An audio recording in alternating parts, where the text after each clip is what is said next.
Olá pessoal, tudo bem com vocês? Finalmente voltei com um vídeo por aqui que vocês me pediram muito, tanto lá no meu Instagram quanto especialmente no vídeo que eu gravei mostrando, fazendo um tour pelo meu estúdio de iluminação natural. Hoje eu vim conversar com vocês sobre o planejamento, tudo o que você precisa saber antes de abrir o seu estúdio fotográfico e vim também te mostrar que não é um sonho tão distante de você. Mas antes eu vou contar rapidinho para quem não sabe da minha história em relação ao estúdio. Eu abri o meu estúdio em 2020, no auge da pandemia. Iris, mas você é louca de abrir um negócio no meio da pandemia? Então, deu certo, não deu? Foi um risco que eu quis assumir porque eu sentia de coração que era um bom negócio pra mim. Vou te explicar o porquê. Desde 2015 eu trabalho com casamentos, com eventos, além de ensaios fotográficos externos. Porém, ali no auge da pandemia, no meio pro final de 2020, eu me vi rescindindo contratos de eventos. Eu me vi ressarcindo clientes de casamento que cancelaram seu evento. E eu não podia também trabalhar com ensaios externos porque tinha toque de recolher. Gente, vocês lembram disso que a gente passou? Que absurdo! As pessoas estavam com medo. E aí eu tive essa ideia de abrir o estúdio e ter um espaço exclusivo, com horário marcado, um espaço higienizado para receber os meus clientes. Porque, gente, naquela época, falando assim, parece que é muito distante, né? Mas realmente já fazem 4 anos. Do quê? As crianças que estavam fazendo aniversário não podiam fazer uma festa. O que restava é registrar esse momento com fotos. A mesma coisa com gestantes. Elas queriam registrar sua gestação. Tinham muitas gestantes.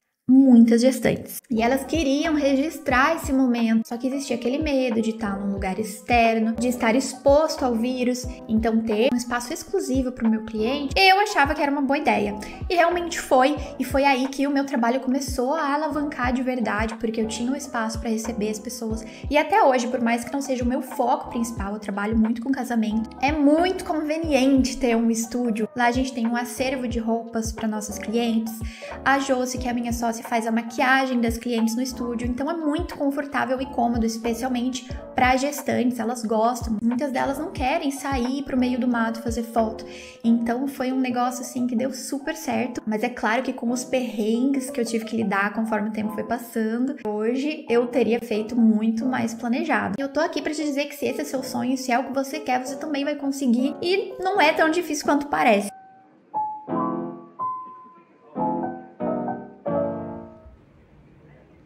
Bom, a primeira coisa que você tem que ter em mente antes de abrir o seu estúdio fotográfico é você ter uma base de quanto você vai gastar por mês com o aluguel e com os custos, contas fixas e variáveis, e ter uma reserva de pelo menos 3 meses de aluguel e contas fixas e variáveis, né? Põe uma média ali do que você vai gastar por mês e você precisa ter 3 meses garantidos para você não ter que passar por nenhum desespero, nenhum perrengue em relação a isso. A segunda coisa que você vai precisar é de uma outra reserva para eventuais imprevistos ou talvez alguma possível reforma, porque você só vai saber mesmo o que você precisa saber quando você já estiver acomodado no seu cantinho, digamos assim. Pode acontecer de algum equipamento estragar, o gás do ar-condicionado pode estragar, a lâmpada pode queimar, a maçaneta da porta pode cair, então você tem que estar pronto para qualquer tipo de imprevisto desses, para você não ter que passar aquele desespero, aquele nervoso. Tendo isso em mente, agora você vai encontrar o espaço perfeito. E o que é o espaço perfeito? Depende do seu estilo de trabalho, do que você busca. Por exemplo, você pode, assim como eu, optar por uma sala comercial em um prédio comercial. Eu tô abrindo a minha segunda sala comercial agora, o meu segundo estúdio de iluminação natural, e os dois são em prédios. Eu prefiro porque é menos burocrático, eu não preciso ter fachada, até porque o meu estúdio ele funciona com agendamentos, né? As pessoas só entram nele se tiver com horário marcado, então não existe aquela necessidade de ser térreo. Fora que um espaço térreo, você precisa ter um sistema imenso de segurança. E também existe a opção de você locar uma casa. Ao locar uma casa e usar ela como estúdio de iluminação natural, acaba ficando mais em conta financeiramente, porém é muito mais difícil de encontrar uma casa que tenha uma boa entrada de luz. Então você tem que dar uma pensada aí o que seria o mais ideal para você. Bom, como eu já comentei com vocês, a gente precisa de entrada de luz, ou seja, janelas grandes, muita luz. E além disso, você também precisa analisar a posição do sol.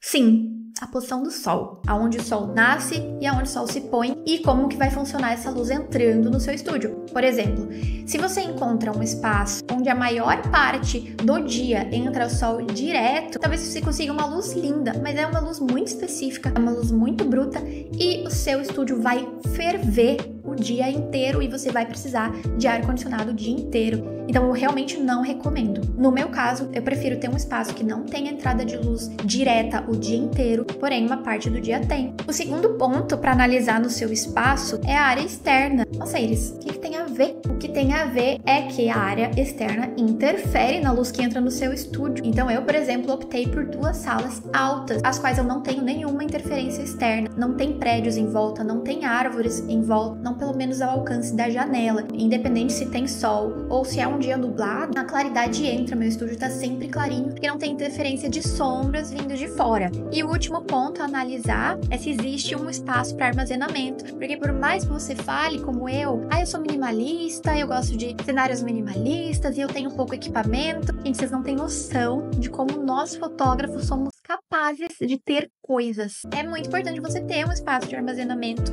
para colocar, seja as suas decorações, os seus fundos infinitos, seus equipamentos, material de entrega para cliente, as suas sacolinhas que você faz as suas entregas, os envelopes, o material de limpeza do seu estúdio, tudo isso tem que ser muito bem pensado. Bom, a parte mais complexa já foi. Agora a gente vai para a parte legal, que é a parte de decoração e cenários. Bom, no meu caso, assim que eu abri o meu primeiro estúdio, eu levei todas as decorações da minha casa, inclusive meus móveis, para fazer cenário.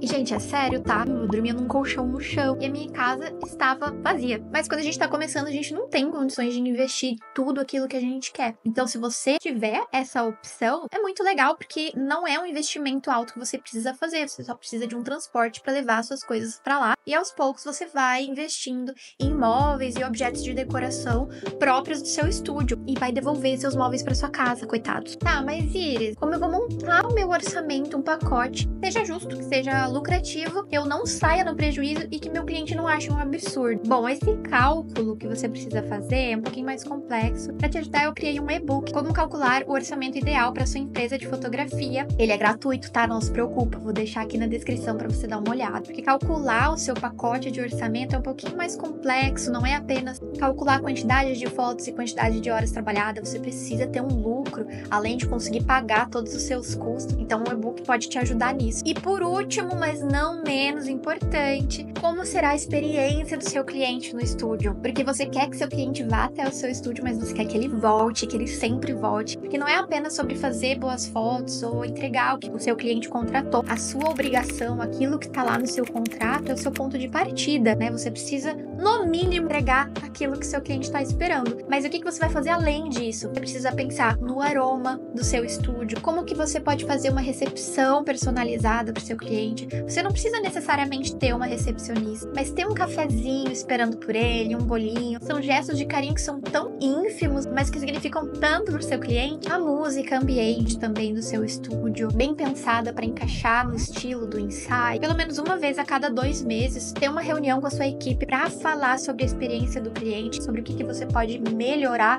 nesse quesito.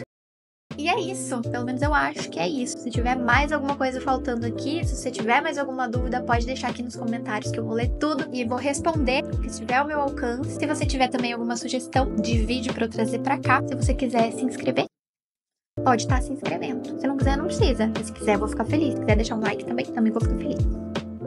É isso. Beijo.